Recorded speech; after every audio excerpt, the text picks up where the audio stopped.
The Death Cure by James Dashner, Chapter 8.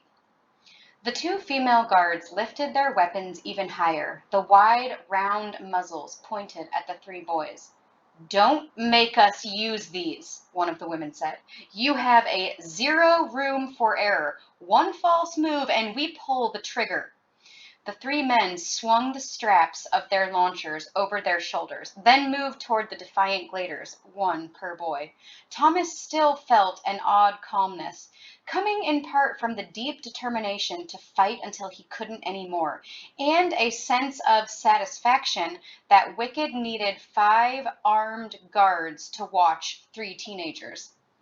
The guy who grabbed Thomas's arms was twice as thick as he was, powerfully built. He walked briskly through the door and into the hallway, pulling Thomas along after him.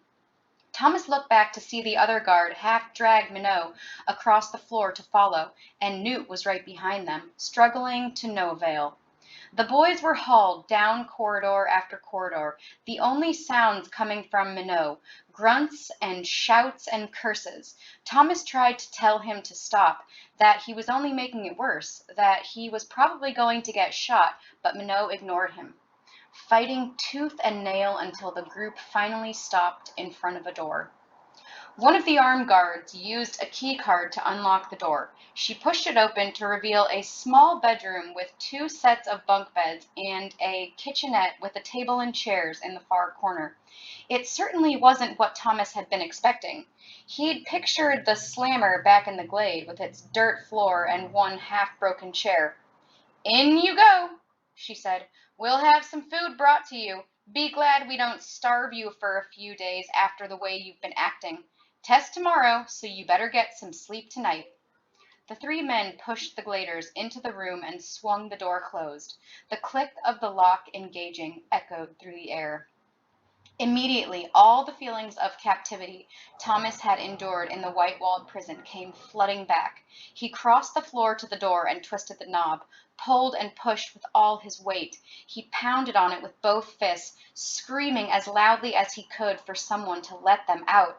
"Slim it," Newt said from behind him. "No one's coming to bloody tuck you in." Thomas whirled around, but when he saw his friend standing in front of him, he stopped. Minot spoke before he could put words together. "I guess we missed our chance." He plopped down on one of the bottom bunks. "We'll be old men or dead before your magical moment comes rolling along, Thomas. It's not like they're going to make a big announcement. Now would be an excellent time to escape, because we're busy for the next 10 minutes. We've got to take some chances." Thomas hated to admit that his friends were right, but they were. They all should have made a run for it before those guards showed up. Sorry, it just didn't feel right yet. And once they had all those weapons in our faces, it seemed like kind of pointless to waste the effort trying anything. "Yeah, well," was all Minot said. Then, "you and Brenda had a nice little reunion." Thomas took a deep breath. "She said something." Minot sat up straighter on the bed. "What do you mean, said something?" "She told me not to trust them, to only trust her and someone named Chancellor Paige." "Well, what's her buggin' deal anyway?" Newt asked. "She works for Wicked. What was she, just a bloody actress down in the Scorch?" "Yeah, sounds like she's no better than the rest of them," Minot added. Thomas just didn't agree. He couldn't even explain it to himself, much less his friends. "Look, I used to work for them too, but you trust me, right? It doesn't mean anything. Maybe she had no choice. Maybe she's changed. I don't know." Minot squinted as if he was thinking, but didn't respond. Newt just sat down on the floor and folded his arms, pouting like a little kid.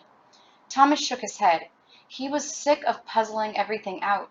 He walked over and opened the small fridge. His stomach was rumbling with hunger. He found some cheese sticks and grapes and divided them up, then practically shoved his portion down his throat before drinking a full bottle of juice. The other two gobbled theirs as well, no one saying a word. A woman showed up soon after with plates of pork chops and potatoes, and they ate that too. It was early evening, according to Thomas's watch, but he couldn't imagine being able to fall asleep. He sat down in a chair facing his friends, wondering what they should do. He was still feeling a little chagrined, like it was his fault that they'd yet to try anything, but he didn't offer any ideas.